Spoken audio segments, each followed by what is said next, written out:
Welcome back to Talking Shop with ShopSabre. I am your host, Brandon Bombardo. Today, I want to take a step back from the machines and the numbers and the stress and talk about something a little bit bigger, and that's running a business, managing a shop, or even just working in the industry. And it's not always easy, but here's the truth. It's not that bad, and that's what I want to talk about today. In fact, when you kind of zoom out and you look at it, it's a ride that's worth enjoying. And the opportunity in front of you is much bigger than ever. So that's what we're going to talk about today. But first, I want to introduce Pickled Peters. Oh my God. Nick Peters.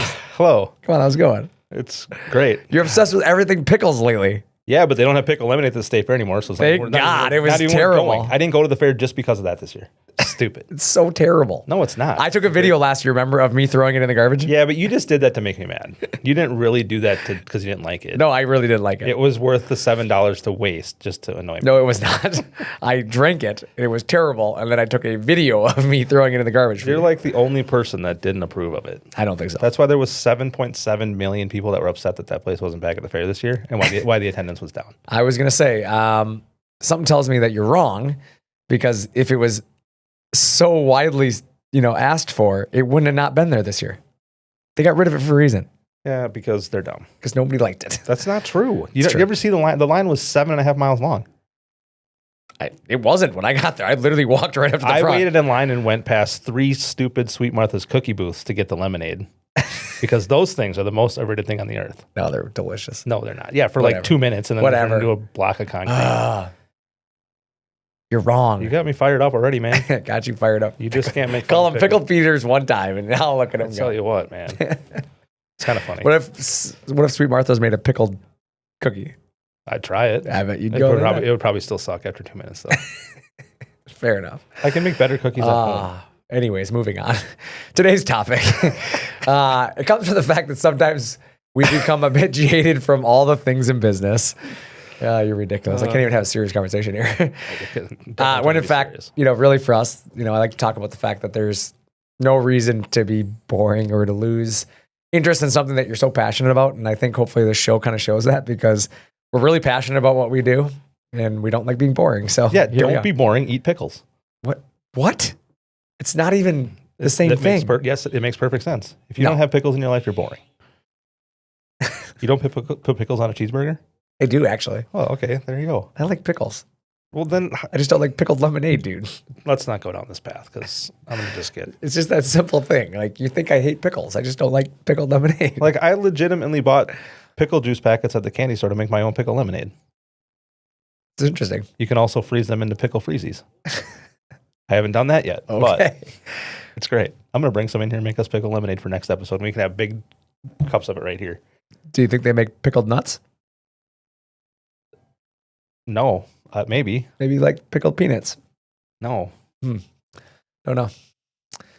Heard there's a nut shortage going on, so they don't have any to make into pickled peanuts. Oh, that's funny. Moving on.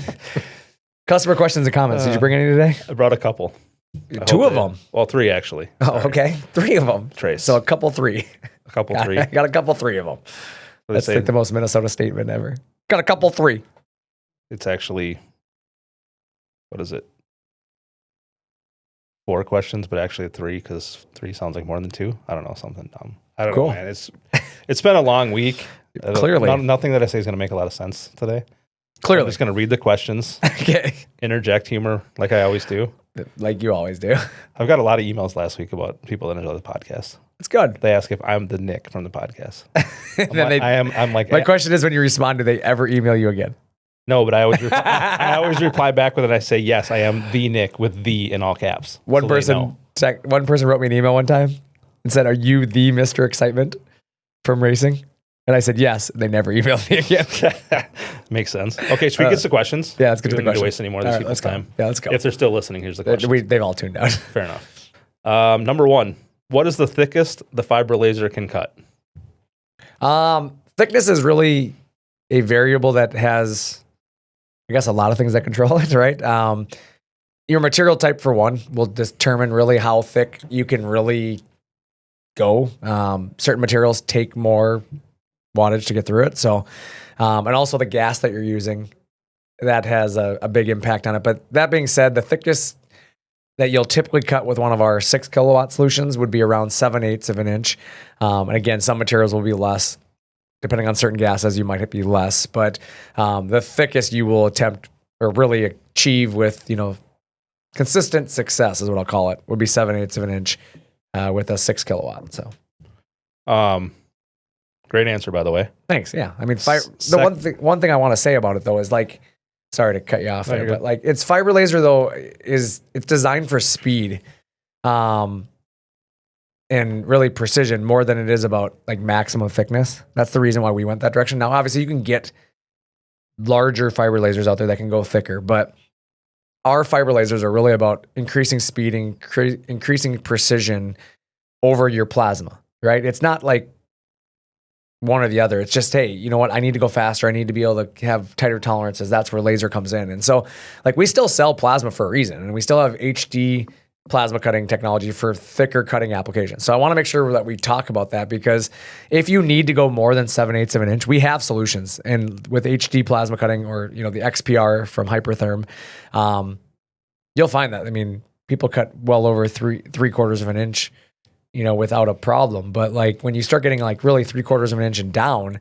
that's where laser like swiftly is taking over the market. Yeah.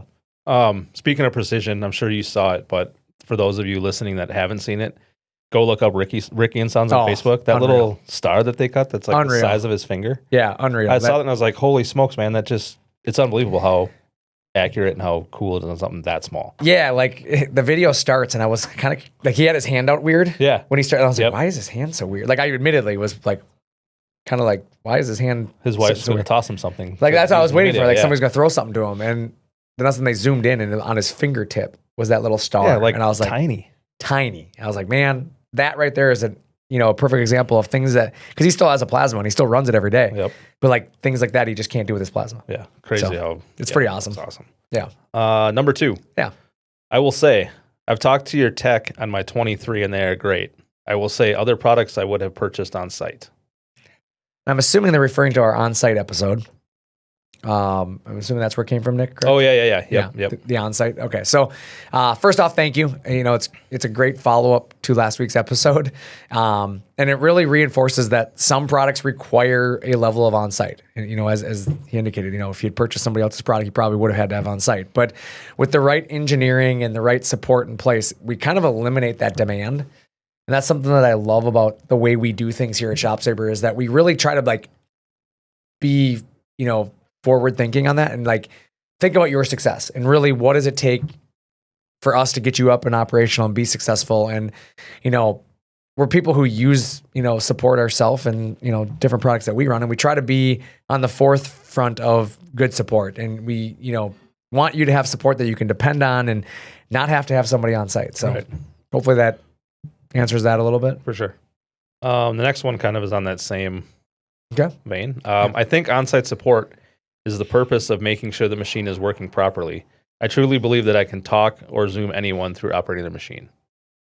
That's an awesome comment. I love that comment. I agree with that. Good support networks can walk someone through a good machine on the phone or through Zoom. And that's why we don't do the on-site stuff. Without unnecessary on-sites, the song and dance and all that, like there's a cost savings to everybody. It's not just us, it's you, because no company works for free.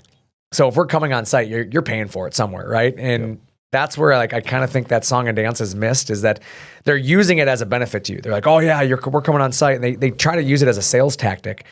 But the reality is like in today's world, there are far more complex products that people get running on their own without ever having somebody on site. And the product is simply too difficult in my mind if you need to have me on site to get going. Like it just, a good product design plus good support should make the process smooth. And many companies just use the on-site, as I said, as kind of a marketing tactic. And unfortunately it works, right? Like people think they're getting something more than what they probably are. But yeah, hopefully that answers that a little bit. I mean, again, those last two are kind of comments more than questions, but kind of, I'd love to allude on those a little bit, or elaborate on those. It just kind of reinforces what we discussed. Right, it does. Episode. I just love that customers are commenting back on that right away, kind of reinforcing that, yeah, we really don't have to force you to wait for us to come on site. Right. So. Yep, for sure. Is that it, right? That's it. You said 3? 3.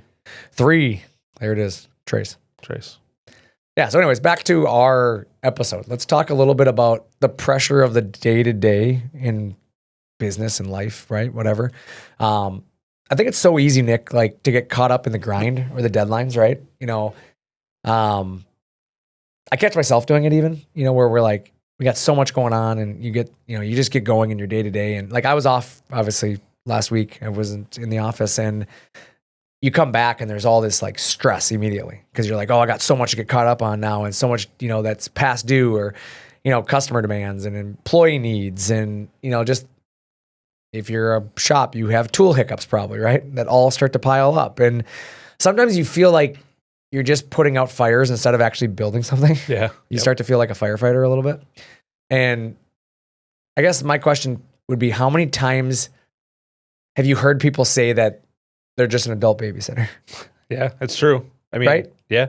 Like I hear people say that a lot, especially business owners. It seems like business owners in themselves use that phrase a lot.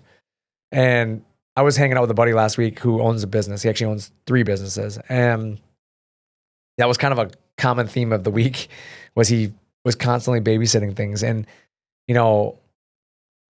I think like the biggest thing for him is like, I don't know, it's the perspective shift, right? Like changing the way you think about things.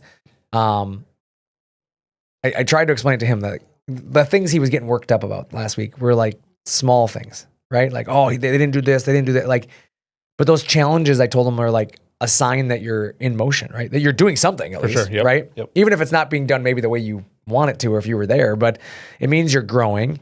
It means people trust you with their work, right? And stress is often the byproduct of progress. For sure. And I mean, are those things that are actually worth stressing about?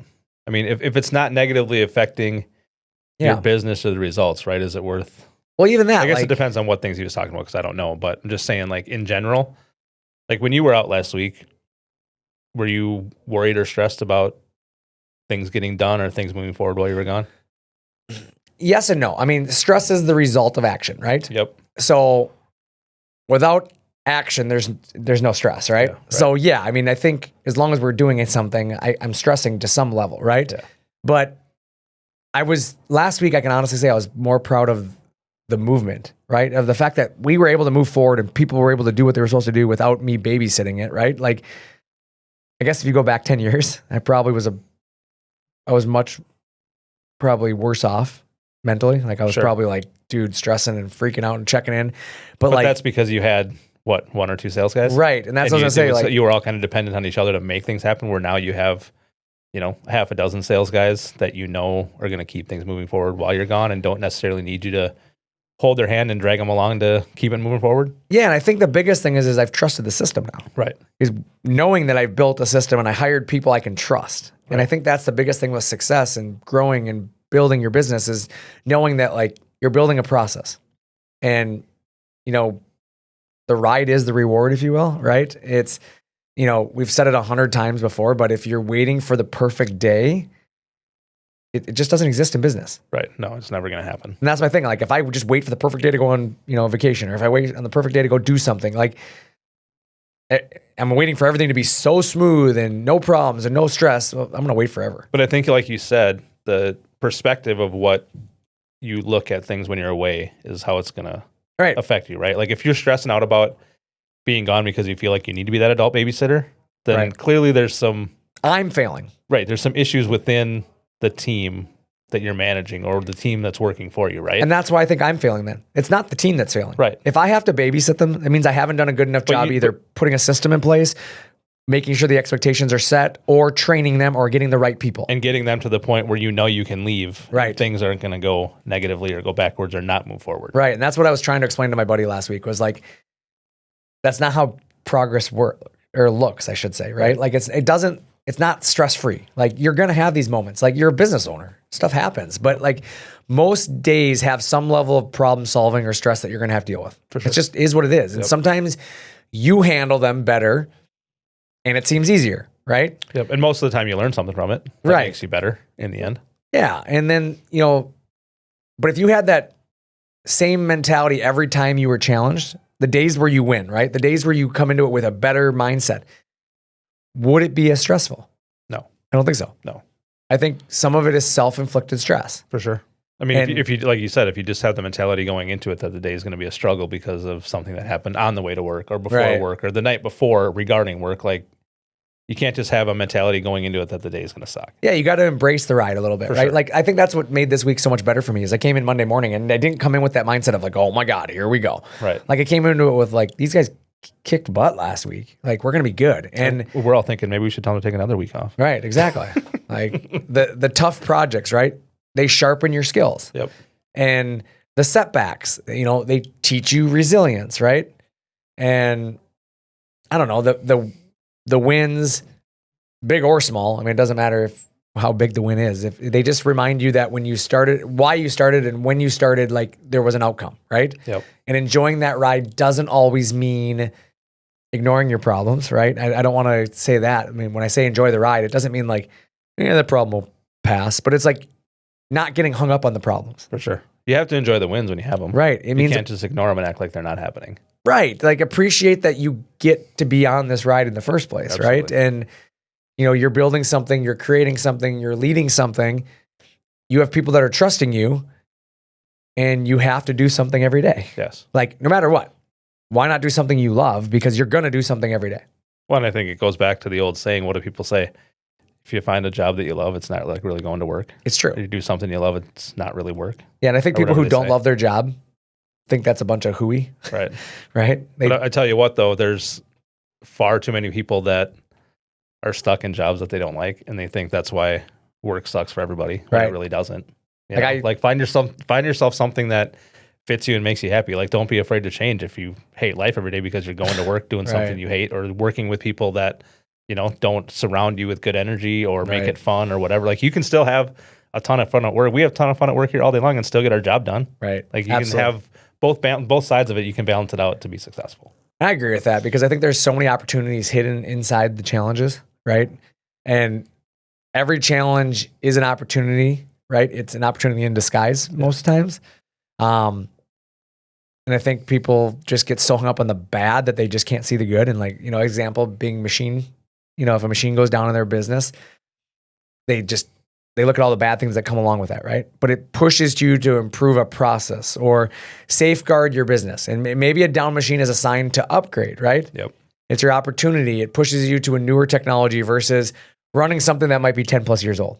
I think about that, like upgrading, my buddy, he does printing and it's like when his printer goes down, they upgrade to the next level printer. And now suddenly you have capabilities that you maybe didn't have before. Sure. And, maybe you have a demanding customer and they force you to raise your standards a little bit. And sometimes they show you where you can improve internally. Sometimes, even though they're difficult, they have a point, right? Yep.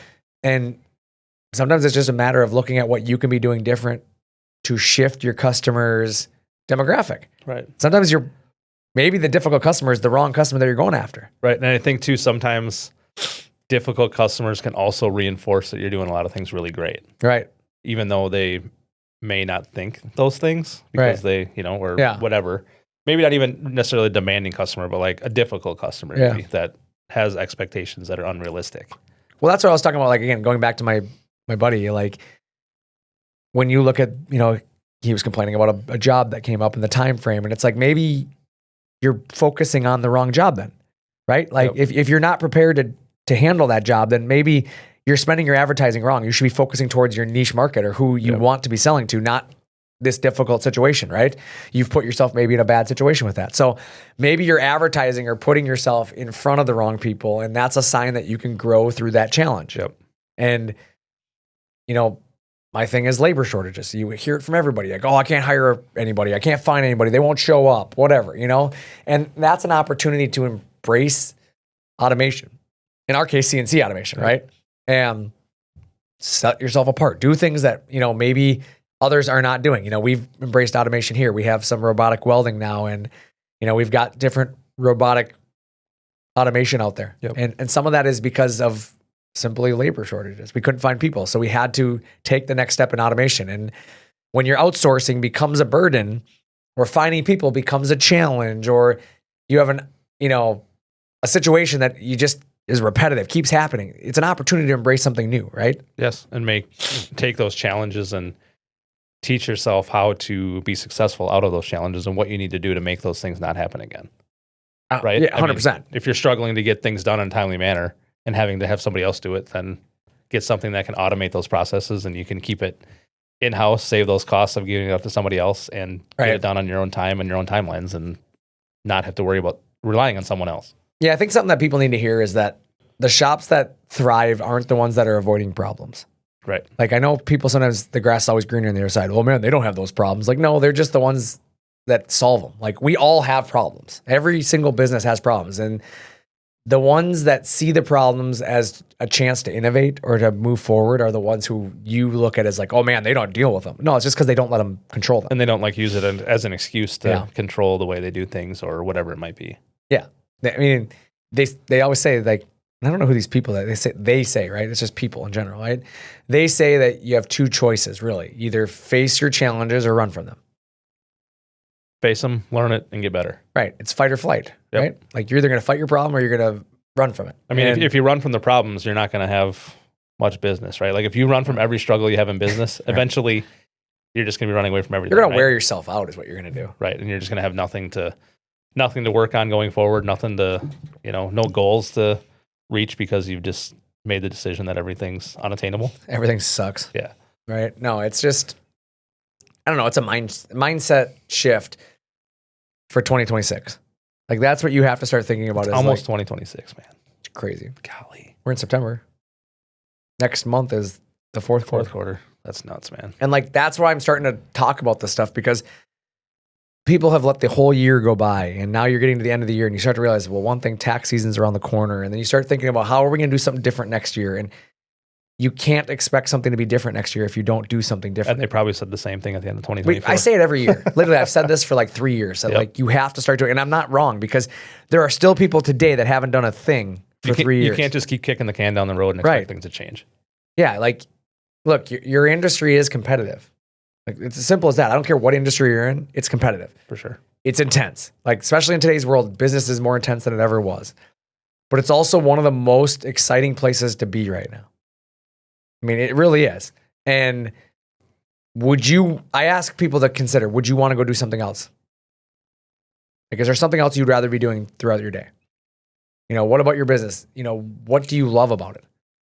Like, I want people to take the time right now to really slow down and think, like, is it really as bad as I think it is? Or am I just having a stressful moment? And I think, too, like, are those stressful moments or those few things at random, is that something that's going to make you want to just stop and start all over? Right. It's usually not worth it. Yeah. Is it, something that you love about being in business? Is it freedom to see your family? Maybe you can send your kids off to school in the morning, or maybe it's picking your kids up from school. Is it freedom to work late or come in early to accommodate your scheduling, right? Like, hey, I need to get some stuff done. I'm going to do it. I'm going to do a little overtime tonight so that way I don't have to work tomorrow or whatever,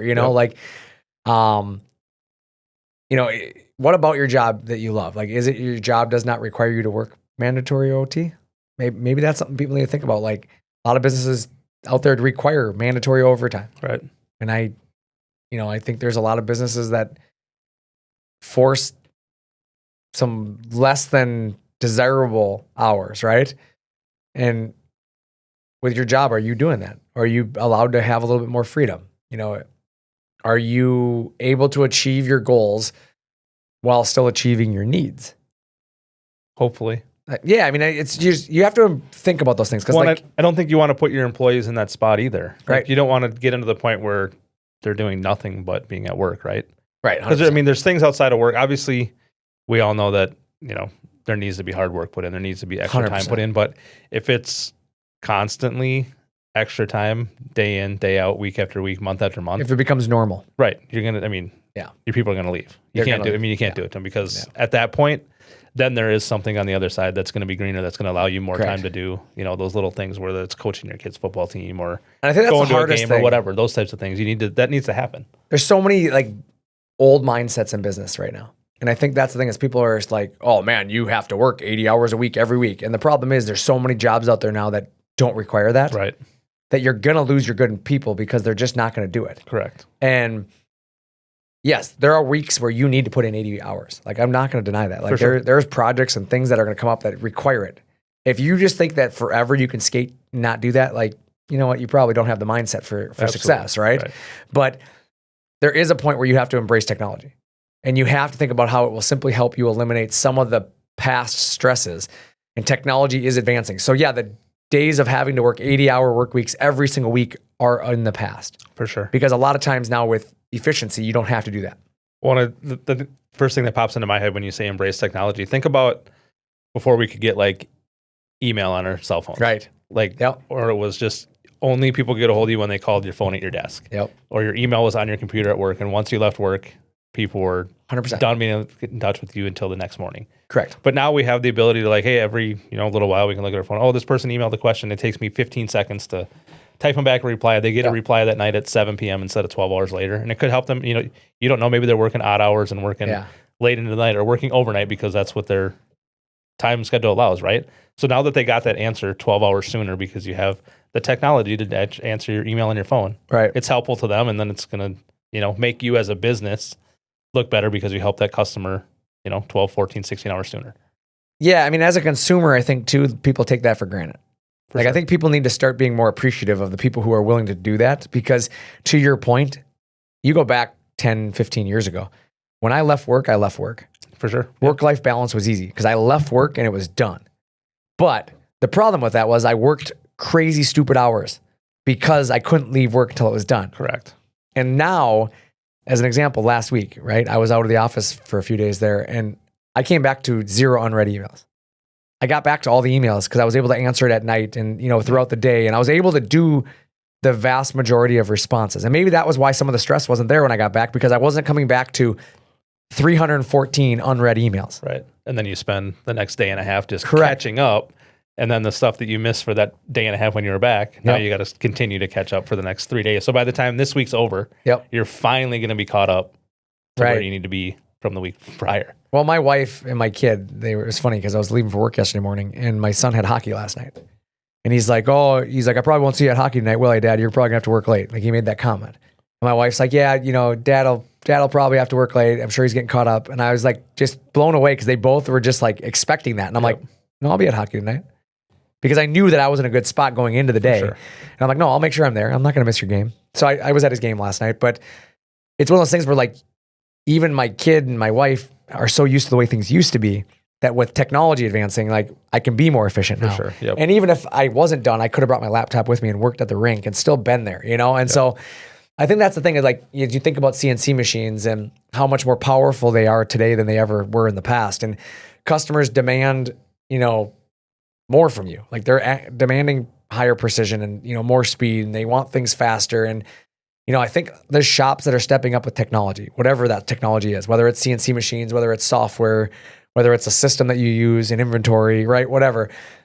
Instead of dreading the grind, you need to lean into it, right? Like you kind of need to find out, how do I not just survive this ride, but how do I actually enjoy it? Correct. Because I have to do my job. I'm going to have to do something. So how do I make sure that my job can be as efficient as possible without all the extra like roadblocks, right? And all the stresses of having, like you said, people that are unreliable, like automation, man. Like, that machine's always going to be on your floor. It's going to start up at 7 when you get there. You're not going to have to wonder if the person that's actually running your table saw is going to show up to cut your stuff. You have a machine that you hit that button, fire it up, and away you go, right? Right. And I think at the end of the day, the story that you tell about your business is never going to be about the smooth days. No. Right? Nobody talks about that. It's always been about the battles you fought and the risks you took and the opportunities you embraced, right? That is something that I think business owners are always going to talk about, right? But remember, the sun finds a way to shine through the clouds, right? And I tell people that because even on cloudy days, it gets light out. Yep. Right? It's not dark anymore. So it's about being bigger than your problems and you can achieve greatness by just embracing those opportunities around you. And I think that's the biggest thing that you can take away from this is that even if you're having a rough week or a rough month or whatever, up to this point this year, maybe your attitude hasn't been great. Stop, realize what you got, reset. It's not too late because you have a quarter of the year still left and there's a lot of the year in front of you still. Yep. And so I think it's better to now grow with the end of the year than to just assume it's over, right? Yeah, I mean, turn it around in the right direction heading into the new year, right? Like, don't let the negativity or whatever it is continue for the next 3 months and then start next year off on a crummy note and trying to flip it back around. Flip it around now and then start 2026 off on a great note. Right. Yeah. And that's the quote of the week actually for me is the growth is never by mere chance. It's the results of the forces working together. And so that's this week's, motivational quote is growth is never by mere chance. It is the results of forces working together. And I think that's the truth because those forces come in different shapes and sizes and what they are. And sometimes that force is a challenge you're facing, but that is what keeps you growing, keeps you pushing forward. And sometimes you're going to have employee challenges and you're going to have customer challenges and inventory challenges and vendor challenges and whatever. Those are just bumps in the road. Boss challenges. Just kidding. Yeah, the boss challenges. We can talk about that later. I'm going to tell Jim you said that about him. Don't worry. We already have a 130 aligned with me, you, Jim, and sweet. The other long-haired, freaky person down there that runs HR. Poor Curtis. He's the best, though. Remember that time he didn't want to hire me? I'm starting to wish I would have taken his advice. Okay. Jeez. You'd be helpless right now. You'd have who would have done all your shipping last week? It's true. It's true. Took care of it all while I was gone. You did a great job last week. I even missed 2 days. I'm still like I was here for 5. Fair enough. You didn't even know I was gone. It's funny because I gave you the approval to be off and I forgot. And then totally forgot. Like yesterday morning, Nick's like, if I was smart, I would have been like, oh, I'm off this Thursday, Friday. Yeah. You must have put on the calendar wrong. Nick was gone last Thursday, Friday, and he come in yesterday and he's like, oh yeah, I got all this caught up. And I'm like, wait, you were gone? I'm like, was anybody working last Thursday, Friday? I should have been like, totally forgot. So gosh, dang it. But it's proof. I mean, that's a great way to end this segment because it's proof that I put enough faith in the systems that we have in place and enough into the people I've hired that I didn't have to babysit you. And like you not being here Thursday, Friday, the work still got done to the point where when Monday came in, there was no major fires to the point where I'm like, Nick, why weren't you here? Like I was just like, oh yeah, you weren't here? What'd you do? You said you were going to work a little bit on Friday. You didn't do anything. Yeah, no, you weren't here and I totally Joke's didn't on you, I'm actually gone this week too. Yeah, exactly. I mean, but it's proof. Like put enough energy into your systems, into your people, train them right, invest in the right technology, and you can enjoy life a little bit more, right? Absolutely, yeah. And it wasn't just me; it was the other 6 guys out there with me too. Right? Yeah, it was, and everything was. Everybody crushed it. I mean, I can't say enough good things about this team, and that we're fortunate here at ShopSabre, and I think that's why our customers' experience is so much better, and we're really proud of our reputation because our customers do achieve more because they are working with really great people around them too, so it helps our customers get back to work and do things a little bit more efficiently because we've got the right people in place. And I think that's a really good point too. Like if there's people listening that maybe, I don't know, struggle with attitudes, maybe like you have some employees that are not all in on what you're doing, right? Like that's going to reflect on your customers. Like if you like say that I hated working here every day. Yeah. Would you think I would have good interactions with customers that call or email? Probably not, right? I mean, I still wouldn't be here for one. I think that's why culture is so important to us here. For sure. Like that's why we enforce culture so much. Like because being very good at something alone does not guarantee you a job, right? For sure. It's about being good and being a good person. Absolutely. And good people who do stuff really well create success. For sure. Yeah, I mean, just don't let one bad apple spoil the whole bunch. Yeah. Like don't be afraid to like upgrade. Absolutely. Upgrade, whether that's technology, services, people, whatever. Like do what's right for your business because you want to enjoy your business. Don't come to work dreading going to work. Right. That's going to be because if you're doing that, you're doing something wrong. Absolutely. 100%. Because I love coming to work. I was actually excited to come back and see everybody on Monday. It was kind of sad when you were gone. We had nobody to make fun of. It's true. I was wondering who you guys make fun of when I'm not here. So Micah. Unfortunately, he got the brunt of it. The nicest guy here. The nicest guy here takes the brunt of it. Yep. But that's the thing. Like, I truly enjoy that. I enjoy that I can walk in the office. The first thing I did when I walked in was literally 3/4 of the people telling me, "Oh, you're back. Can you leave again?" Like, it was great because I'm like, okay, cool. I'm feeling very welcome. But that's how it should be, right? Yeah. Like, it was awesome. Yeah. And I'm going to finish it with one high note here. Oh boy. Minnesota Vikings won last night. They did. They pulled it out. We have a long-term future quarterback. I'm going to say it right now. I like it. I like your positivity. The first half, I was like, we should have signed Aaron Rodgers. For the record, I was just trolling everybody to be funny because it was hilarious. Oh my God. But the second half, I feel like the way he came out in the second half and played like he did after the first half was so terrible, Yeah. showed what the guy's really about. I think that's what I was going to say is this actually, and I know it sounds like we're just talking sports for a second, but it actually can translate into business because 100%. that is a perfect example of like somebody who wants to be successful because he came out and got his butt kicked. Let's just be honest. 100%. He looked terrible. Horrible. I mean, I admittedly think I could have in the first half looked the same way he did. Like, it was pretty bad. Like, but for him to like stand on business and being like, nope, you guys hired me, trusted me to do a job. And in that second half, he came back and proved that like, this is why you did. And I think on top of that, they talked to Jefferson in the postgame, and he said that coach went up to him and looked him in the eyes and said, you're going to go out there and win us this game in the second half. Yep. And he said that coach saw the look on his face and knew they were going to win. Yep. So it goes back again to having good leadership that believes in his team and doesn't give up on them just because it was a rough patch. It's a system. And they went out and done it. Go back to the systems. They trusted the system. Correct. And yes, one person might be having a bad day, but that bad day didn't define their season, right? And that's where with your business, that's the thing to think about is like one bad moment doesn't define your year. So you have to be okay with moving forward and trusting the system around you and trusting people and motivating one another. And that's really what this is about, that enjoy the ride. It's not always as bad as you think it is. So unless you're playing fantasy football and you go 0-5 in the first week like I did and you quit and everybody's for sale. I'm 2-0. Me and Chad are going to make a super team and split the winnings.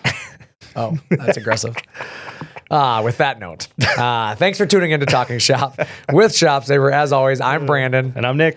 Until next time, keep your head up, enjoy the ride, never stop chasing your opportunities, never stop pursuing your dreams that are hiding in plain sight. So, as always, thanks again. This has been Talking Shop with ShopSabre.